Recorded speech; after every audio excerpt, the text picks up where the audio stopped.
Hello बच्चों, let's read the question. So the question is identify the correct reasons of infertility. So हमें infertility के reasons बताना है. Okay हमें 6 options दे रखे हैं: drugs, diseases, congenital, use of contraceptives, immunological और psychological, and 6 is assisted reproductive technology. So हमें इनमें से रीजन बताना है इनफर्टिलिटी के.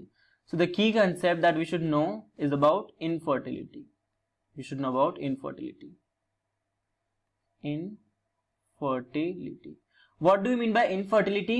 Infertility is loss of ability to procreate. What is infertility? Infertility is loss of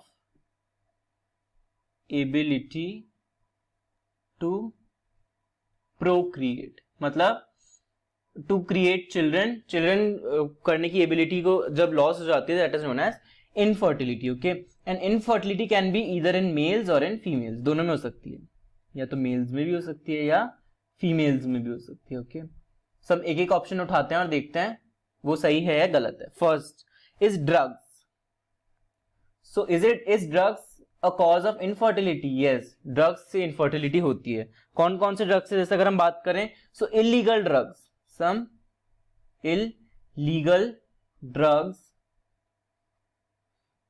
like marijuana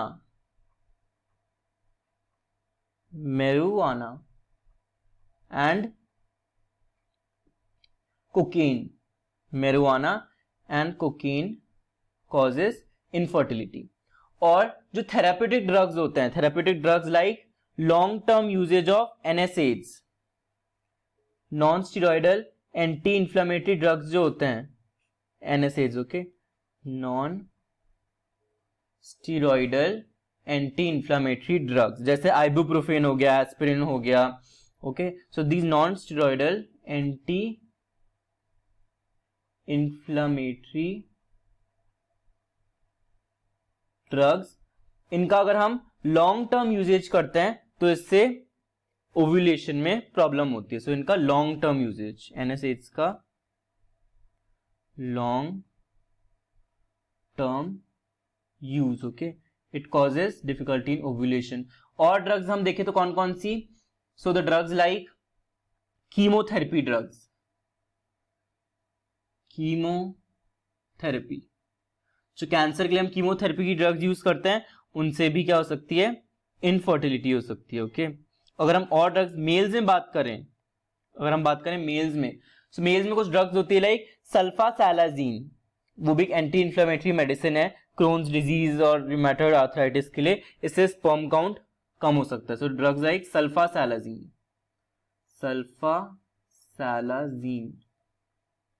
ये भी एक एंटी इंफ्लेमेटरी ड्रग है. इससे भी रिड्यूस हो सकता है क्या? आपका sperm count. Okay so it decreases sperm count in males. Okay, so drug से infertility हो सकती है. So first is correct.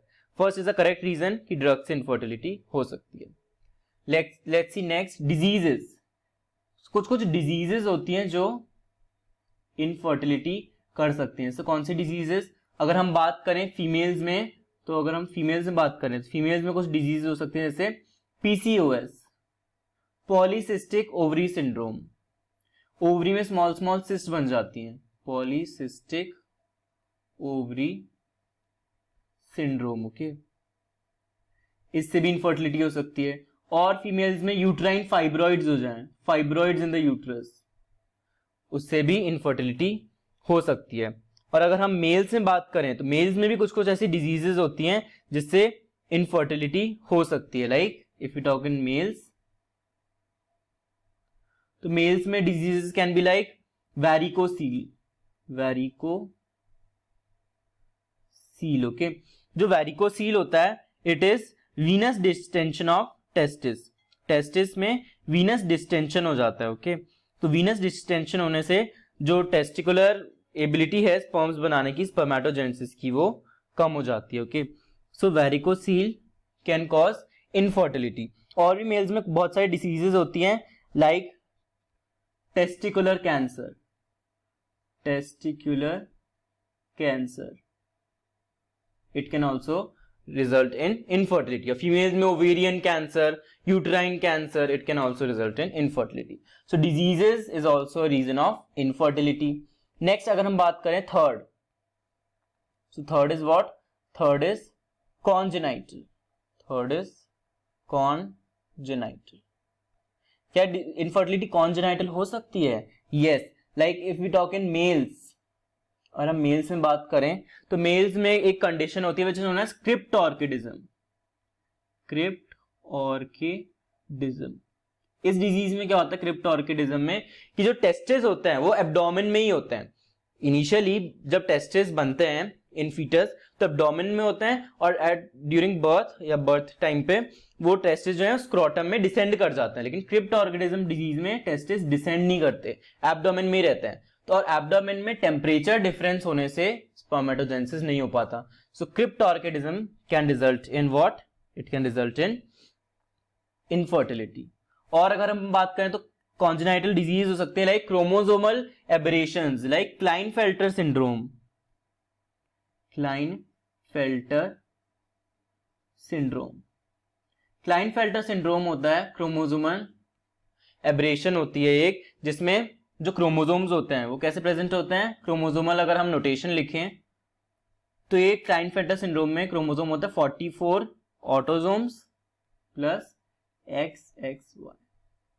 Okay, सो जो मेल्स होते हैं इनमें एक एक्स्ट्रा X क्रोमोसोम प्रेजेंट होता है. सो इनसे भी इनफर्टिलिटी हो सकती है. So infertility can also be congenital. Like females में भी अगर ओवेरियन एट्रोफी हो, ओवरीज का फॉर्मेशन ही नहीं हुआ हो तो भी इनफर्टिलिटी हो सकती है. So infertility can be congenital. Okay, next अगर हम बात करें fourth, use of contraceptives. Use of contraceptives, तो क्या कॉन्ट्रासेप्टिव के यूज करने से इनफर्टिलिटी हो सकती है? Let's see. कॉन्ट्रासेप्टिव तो हम अनवांटेड प्रेगनेंसीज को अवॉइड करने के लिए यूज करते हैं. Contraceptives are used to avoid unwanted pregnancy. Contraceptive की यूज करने से इनफर्टिलिटी होना इज वेरी रेयर और ऐसा कोई केस ऐसे केसेस ऑब्जर्व हुए नहीं है. सो कॉन्ट्रासेप्टिव के यूज से इनफर्टिलिटी नहीं होती है. Okay, so it is wrong. Fourth, contraceptive के यूज से कोई इनफर्टिलिटी नहीं होती है. नेक्स्ट अगर हम बात करें fifth is immunological and psychological. So fifth is what? Immunological. Immunological causes क्या हो सकते हैं इनफर्टिलिटी के? लाइक कोई सीमेन या स्पर्म्स या ओवम के अगेंस्ट एंटीबॉडी बन जाए, like antibodies against sperm and ovum. Sperm और ओवम के अगेंस्ट कोई एंटीबॉडी बन जाए तो क्या होता है स्पर्म और ओवम का डिस्ट्रक्शन होना चालू हो जाता है. तो उससे स्पर्म ओवम बचेगा ही नहीं, तो it also leads to infertility. So immunological भी हो सकती है इनफर्टिलिटी. और हम बात करें साइकोलॉजिकल की, साइकोलॉजिकल तो इनफर्टिलिटी कैन ऑल्सो भी साइकोलॉजिकल. लाइक मेल्स कुछ इंपॉर्टेंट होते हैं due to performance anxiety. Performance anxiety, okay, fear, stress, all can lead to, अगर लॉन्ग टर्म हुए तो it can lead to infertility. So these are also causes of infertility. And sixth is assisted reproductive technology. Sixth is what? Assisted reproductive technology. तो ART तो it is used for infertile couples. Infertile couples जो already होते हैं उनके लिए हम ART use करते हैं. तो ART इनफर्टिलिटी कॉज नहीं करती है, ART तो इनफर्टाइल कपल्स को हेल्प करती है टू कंसीव चिल्ड्रन होने में. तो ART is not a reason of infertility. Okay, so कौन कौन से रीजन थे इनफर्टिलिटी के? ड्रग्स थे, डिजीजेस थे, कॉन्जेनाइटल भी हो सकती हैं इनफर्टिलिटी, यूज ऑफ कॉन्ट्रासेप्टिव नहीं था reason, immunological psychological is a reason of infertility and ART भी रीजन नहीं था. So, कौन कौन से रीजन हुए? First, second, third and fifth. So first, second, third and fifth are the reasons of infertility. So option C is the correct answer. So I hope your concept is clear. Best of luck. Thank you.